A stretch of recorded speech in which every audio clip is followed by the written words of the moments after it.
Lowell Correctional Facility, it's legal prostitution. It's like a brothel.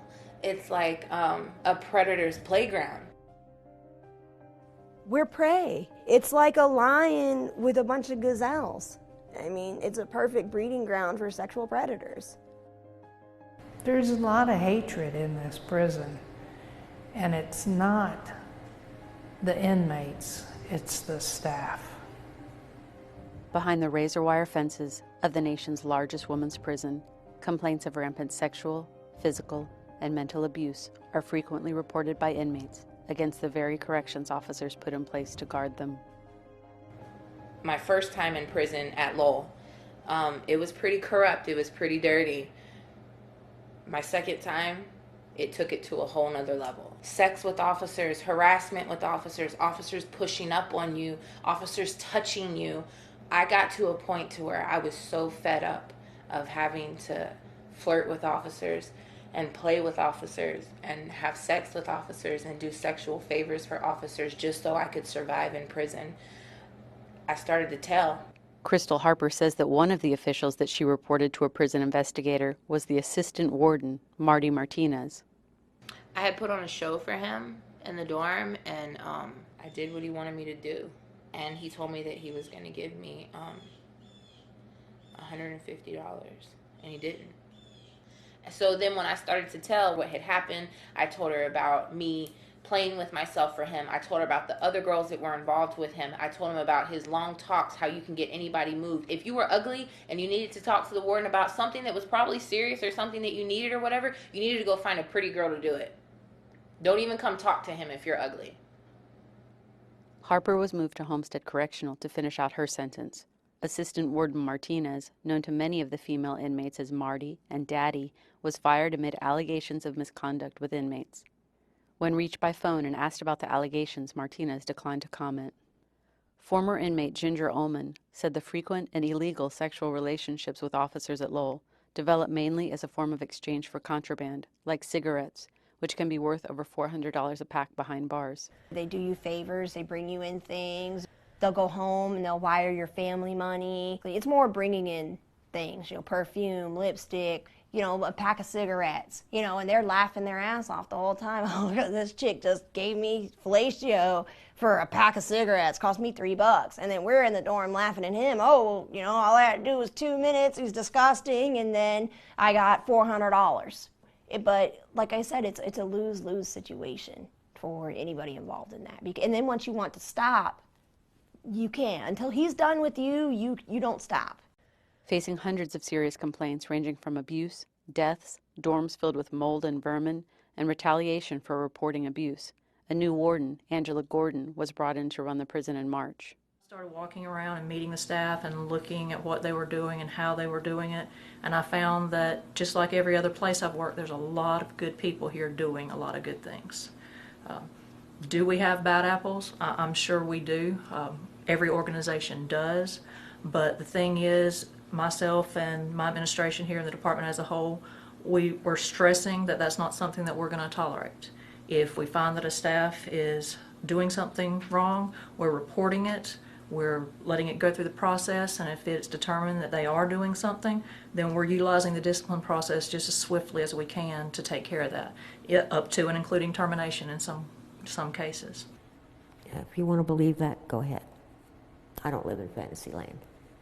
I wouldn't say that there's only a few bad apples, because the majority of them. The new norm is constant threats. Do you want to eat dirt? You want to get sprayed? And you're an effing this and an effing that and an effing retard, and it goes on and on. And it's not getting any better. It doesn't matter how many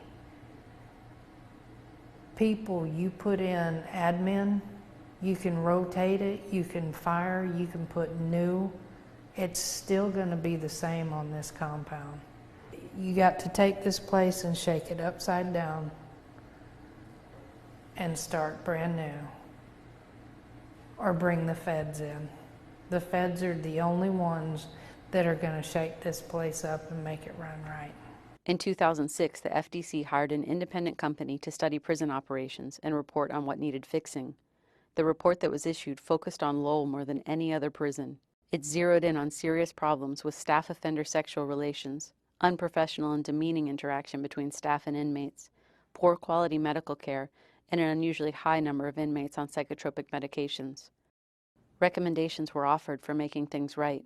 Some inmates and staff say, and records suggest, the conditions may have worsened. The staff at Lowell, there's at least 40% that are corrupt, that are not doing the right thing. Baron Bergner transferred as a corrections officer from Madison Correctional to Lowell in 2009 and moved up the ranks to become a sergeant in 2012. Some of the corruption goes on from sex, drugs, money. There was just all kinds of corruption at Lowell.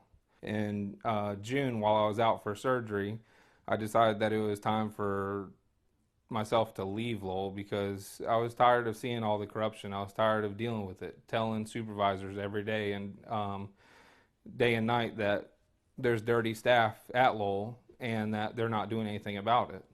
A frequent complaint by current and former inmates alike is the lack of proper medical care at the prison. Tanya Yelvington spent 16 years at Lowell for a DUI manslaughter charge, a sentence that she says nearly cost her life due to inadequate medical treatment in prison. It's just totally inhumane. If you don't have a family member to fight your battles for you, you will die in the Department of Corrections because there is no medical. They do the least as possible. They will go to the lengths of letting you die or misdiagnose you to save the state money. In 2008, I felt a lump in my right breast. I went to medical, and because of my family history of breast cancer, I automatically wanted to have the biopsy. I felt the lump there. I had the lump 14 months before I ever got a biopsy. 14 months, and it went from a pea size to a golf ball size. It went from a 1 centimeter to a 2.5 centimeter, and it left my breast and went to my lymph nodes. He says, depending on treatment, you'll have 3 to 5 years to live. I'm sorry for that, having to tell you that, Ms. Yelvington. Yelvington had a double mastectomy while serving her time that left her horribly mutilated. She says that while recovering from the surgery, she contracted an infection that nearly killed her. Third world countries get better medical than we get. There is no medical. There is none, and there never will be, because we're just a number to society. At least half of my complaints are medical related. Anything from inadequate care to not getting their medication in a timely manner. For the most part, through our grievance process, everything that I see, very few of them are actually found to be legitimate. And in the issues that I've had the families come to me with, when I go back to my medical department, I look and they list for me everything that's been done. They're doing their jobs. It may not be exactly what the inmate thinks that they should be getting, but the inmates are receiving care for the most part. Gordon believes the medical and abuse complaints don't give the full picture of Lowell, and that the rules and structure put in place are important for the inmates and staff alike. They're here because they broke the rules in the free world. And if they continue to come into the prison system and be allowed to continue to break the rules, they haven't learned anything. So yes, we do have a discipline process. Yes, we enforce the rules. Is it a hellhole? Is it the worst thing in the world? No, ma'am. It is not in any way. Just because you make a bad choice or a bad decision or whatever it is that puts you in prison, it doesn't mean that you're an animal. It doesn't mean that you can't be treated humane. It doesn't mean that you're a piece of meat. What needs to happen is that even if you go to prison, whatever your reason is, that you're going to be okay while you're in there and you have the chance to get out and be okay. It's so corrupt and on such a large scale. I don't know if it's fixable. In all honesty, I don't know if there's a way to eliminate it. I wish it would change for the staff and for the inmates, but honestly, I just don't see it in the near future. I think it's going to take a lot to change it. Because it's a cesspool of inhumanity. And how they can lay their head down at night and sleep knowing that this is going on. I don't know how they do it. How do you do that? How? I don't understand.